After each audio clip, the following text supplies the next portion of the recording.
नमस्कार दोस्तों, स्वागत है अपने इस YouTube चैनल पर मैथ्स विद भवानी सर के साथ। तो आइए आज हम डिस्कस करते हैं। हमारा टॉपिक रहेगा आज क्लास 10th के लिए हिंदी और इंग्लिश मीडियम के लिए ट्रिग्नोमेट्री। इससे पहले मैंने इसके बारे में ट्रिग्नोमेट्री के कुछ इंट्रोडक्शन के बारे में कुछ बताया है, जिसमें हमने राइट एंगल ट्रायंगल लिया था, उसके बारे में बेस परपेंडिकुलर की बात की थी। आज हम इसके बारे में और बात करते हैं। राइट एंगल ट्रायंगल के लिए बेस, परपेंडिकुलर और हाइपोटेन्स। हमारे पास दो राइट एंगल ट्रायंगल इस प्रकार से दे रखे हैं। A B C right angle triangle है, जिसका एंगल बी क्या है 90 डिग्री। जिसका एंगल बी क्या है राइट एंगल या 90 डिग्री या समकोण त्रिभुज है। समकोण है तो हमारे पास त्रिभुज एबीसी कैसा है, समकोण त्रिभुज। एक त्रिभुज हम ऐसा ही और ले लेते हैं और उसके बारे में कुछ हम और बात करते हैं आज। ये हमारे पास एक और त्रिभुज है एबीसी। अब यहां पर बात करते हैं। इससे पहले वाले वीडियो में मैंने बताया था कि जो 90 डिग्री की अपोजिट साइड होती है वो हमेशा क्या होती है, हाइपोटेन्स होती है। वो हमेशा क्या होती है, हाइपोटेन्स होती है। और इस लाइन के बेस में जो लाइन होती है उसको क्या बोलते हैं, बेस कहते हैं। और ये हमारा क्या होता है, परपेंडिकुलर होता है। ये क्या होता है, परपेंडिकुलर। अब हम यहाँ पे डिस्कस करेंगे इस एंगल के रेस्पेक्ट में कि अगर हमारे पास ये एंगल सी यहाँ पर क्या है, अगर हमारे पास एंगल सी क्या है, कांस्टेंट है। अगर हमारे पास एंगल सी क्या है, कांस्टेंट है या थीटा दे रखा है इस एंगल सी, तो इस एंगल सी के कोरस्पोंडिंग जो साइड होगी, इस एंगल सी के एडजेसेंट के जो कोरस्पोंडिंग साइड होगी, वो साइड कौन सी होगी, वो साइड होगी आपकी परपेंडिकुलर। वो साइड कौन सी होगी, परपेंडिकुलर। तो इसका मतलब क्या हुआ, अगर हमारे पास एंगल सी यहाँ पर क्रॉस, ये सी हमारे पास कांस्टेंट कुछ दे रखा है, तो यहाँ पर जो एबी आएगा, जो एबी आएगा वो क्या आएगा, परपेंडिकुलर आएगा। हमारे पास जो ए बी होगा वो क्या होगा, परपेंडिकुलर होगा। जो यहाँ पर बी सी आएगा वो क्या आएगा, बेस आएगा। और जो हमारे पास ए सी होगा वो क्या आएगा, हाइपोटेन्स आएगा। वो क्या आएगा, हाइपोटेन्स। इतनी बात आपकी समझ में आ गई। उसके बाद में इस ट्रायंगल के अंदर बात करते हैं। यहां पर मान लेते हैं कि इस बार हमारे पास ये एंगल ए है, वो क्या दे रखा है, कांस्टेंट दे रखा है। एंगल ए क्या दे रखा है, कांस्टेंट दे रखा है। ये जो थीटा है वो हमारे पास क्या है, एंगल ए है। तो इसके कोरस्पोंडिंग या इसकी जो ऑपोजिट साइड आएगी वो क्या होगी, इस बार परपेंडिकुलर होगी। वो इस बार क्या होगी, परपेंडिकुलर।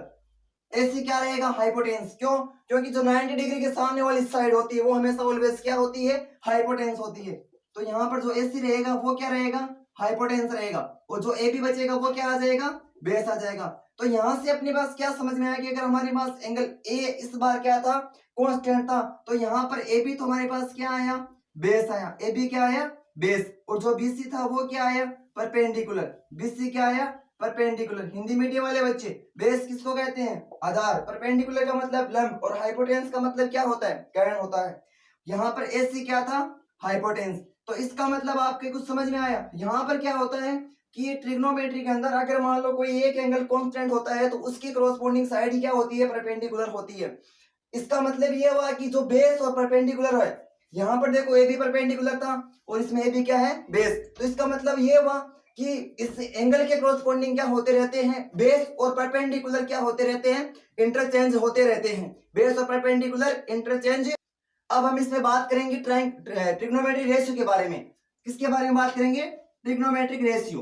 ट्रिग्नोमेट्रिक रेशियो के बारे में बात करेंगे तो देखो ट्रिग्नोमेट्रिक रेशियो कौन से होते हैं। रेशियो का मतलब होता है अनुपात और ट्रिग्नोमेट्री का मतलब त्रिकोणमिति। तो त्रिकोणमिति अनुपात के बारे में बात करेंगे। तो अब देखो यहाँ पर हमारे पास एक ट्राइंगल ऐसा दे रखा है, हमारे पास एक एबीसी ट्राइंगल दे रखा है। एबीसी ट्राइंगल दे रखा है जिसका एंगल बी क्या है, 90 डिग्री है। और उसमें जो एंगल ए है, जो हमारे पास एंगल ए है वो कैसा एंगल है, कांस्टेंट एंगल है। यानी उसकी कुछ थीटा मान लेते हैं। या एंगल ए हमारे पास क्या है, कांस्टेंट एंगल। इतना समझो, एंगल ए हमारे पास क्या है, कांस्टेंट एंगल। तो अगर आपके पास, अब इससे आपके दिमाग में एक चीज आ जानी चाहिए कि ये तो आपके पास हाइपोटेन्स हो गया और एंगल ए के कोरस्पोंडिंग ये परपेंडिकुलर, और ये क्या बच गया, बेस आ गया। ठीक है। अब हम इसके बारे में बात करें, ट्रिग्नोमेट्रिक रेशियो होता क्या है। तो जिसने त्रिकोणमिति बनाई तो उसने ये देखा कि अगर मान लो मैं इस लाइन के क्रॉसपोंडिंग, अगर मान लो मैं यहां से कहीं से भी इसका रेशियो लूं, किसी भी दो साइड्स का रेशियो, तो वो ऑलवेज क्या रहता है, हमेशा इक्वल रहता है। किसी भी दो साइड्स का रेशियो रहते हैं तो वो क्या रहता है, हमेशा इक्वल रहता है। तो इसी चीज को ध्यान में रखते हुए तीन साइड है तो उसने कुछ 6 रेशियो बनाए। कुल क्या बनाए, 6 रेशियो बनाए। और उन्होंने अपने हिसाब से कुछ नाम दिए, जिसका नाम देखो किस प्रकार से है, साइन, कोस, टेन, कोट, सेक और कोसेक। कुल हमारे पास कितने रेशियो आ गए, कितने ट्रिग्नोमेट्रिक रेशियो आ गए? 6 हमारे पास आ गए। 3 साइड है और 3 साइड को कंबाइन करके इनका कॉम्बिनेशन बनाया गया तो कुल 6 हमारे पास रेशियो आए। यहाँ पर टेन को टेंजेंट भी बोलते हैं, कोस को कोसाइन भी बोलते हैं, लेकिन अपने पास यहाँ शॉर्ट फॉर्म इनकी साइन, कोस, टेन, कोट और सेक और कोसेक की ही बात करेंगे। अब देखो, आप मान लो इस रेस्पेक्ट एंगल ए के रेस्पेक्ट में अगर हम बात कर रहे हैं, किसके रेस्पेक्ट में? एंगल ए के रेस्पेक्ट में, तो मैं यहाँ पे क्या लिख दूंगा? Sine A, cos A, tan A, cot A, sec A और कोसेक ए। जिस एंगल के रेस्पेक्ट में बात करते हैं वो यहाँ पर क्या आ जाएगा? थीटा आ जाएगा, या जो भी एंगल दे रखा है वो यहाँ पर आ जाएगा। अब अगर हम साइन ए के लिए इन्होंने बताया था किसी दो साइड के रेशियो के बारे में, तो यहाँ पर साइन ए के लिए यहाँ पे ये बताया था कि जो साइन ए होता है वो किस दो साइड का रेशियो होता है? तो वो होता है P अपॉन H, यानी परपेंडिकुलर का हाइपोटेन्यूस के साथ रेशियो होता है। उसके बाद में कोस की बात करें तो यहाँ पर क्या होता है? B अपॉन में H होता है। टेन की बात करें तो ये क्या होता है? P अपॉन में B होता है। कोट की बात करें तो ये क्या होता है? B अपॉन में P होता है। सेक की बात करें तो सेक क्या होता है? H अपॉन में B होता है। कोसेक की बात करें तो ये क्या होता है? H अपॉन में P होता है। हिंदी मीडियम वाले बच्चे देखेंगे, साइन ए बराबर P अपॉन H, यानी लंब बटा कैन। कोस ए किस दो भुजाओं का अनुपात हुआ? B अपॉन में H, यानी आधार बटा कैन। टेन ए बराबर लंब बटा आधार। कोट बराबर क्या हुआ? आधार बटा लंब। कोसे के बराबर क्या हुआ? कैन बटा आधार। और से के बराबर क्या हुआ? कैन बटा आधार। और कोसे के बराबर क्या हुआ? कैन बटा लंब। ये कुल हमारे पास कितने आ गए? 6 ट्रिग्नोमेट्रिक रेशियो, जो इन दो भुजाओं के रेशियो के साइड में आपके यहाँ पे कॉरेस्पॉन्डिंग यहाँ पे दे दिए। ठीक है, इसी की ऊपर बात करते हुए इन तीनों को अगर मान लो इन छहों को अगर हम कंबाइन रूप में और पढ़े तो हम इसको ये भी लिख सकते हैं P B P अपॉन में B अपॉन में क्या लिख सकते हैं? H H B। क्या लिख सकते हैं? P B P H H B। इसका मतलब क्या हुआ? देखो यहां से देखेंगे तो ये P अपॉन में H ये किसका होता है? साइन थीटा, साइन का। B अपॉन H ये किसका हो गया? कोस का। P अपॉन B ये किसका हो गया? टेन का। B अपॉन P ये किसका हो गया? कोट का। H अपॉन B ये किसका हो गया? सेक का। H अपॉन P ये किसका हो गया? कोसेक का। ठीक है, यहां से ये चीज आई है P अपॉन H यानी साइन। P साइन का क्या होता है? P upon H। कोस का क्या होता है? B अपॉन में H। टेन का क्या होता है? P अपॉन में B। तो ये कुल दो भुजाओं, जो दो साइड्स दे रखी है, दो भुजा दे रखी है, उनका अनुपात यहाँ पर बताया गया है। तो यहाँ पर कुल जो 6 आपके पास यहाँ पे आए हैं, दो साइडों की जो रेशियो, साइन का P अपॉन H, कोस का B अपॉन H और टेन का P अपॉन B, और ये आपस में क्या होते हैं?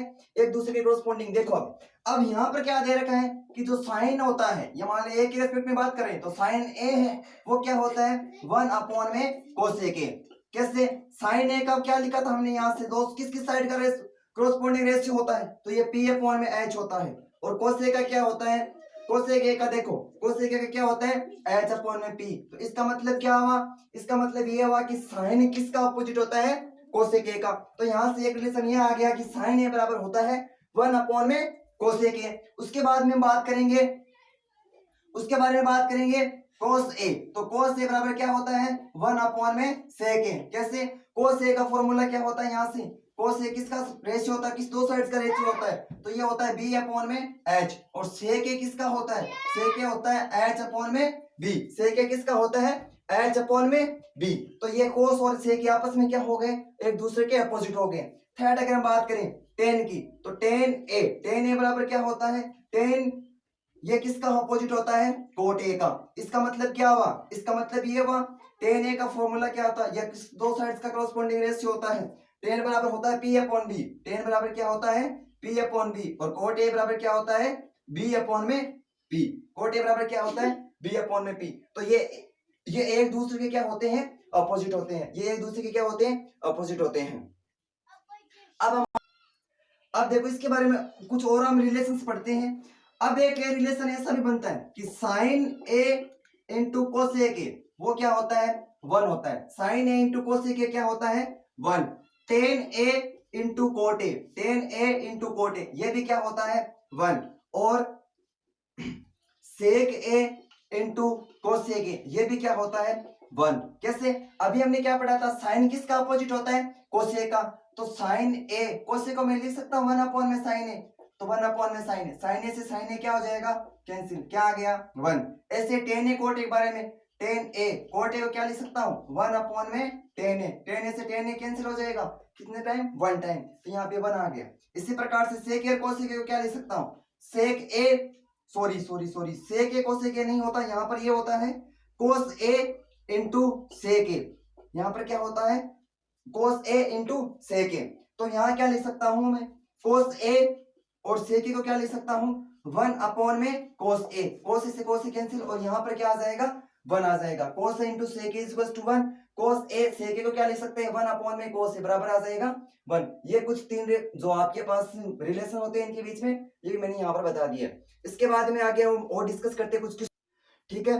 अब इन 2 वीडियो में मैंने आपको थोड़ा सा बेसिक बताया है, कुछ आज मैंने इसके ट्रिग्नोमेट्री रेशियो के बारे में कुछ रिलेशंस भी बताए हैं। अब मैं आपको कुछ होमवर्क के लिए एक क्वेश्चन दे रखा हूं, उस क्वेश्चन को अच्छे से करना। If triangle ABC, sorry in triangle ABC angle B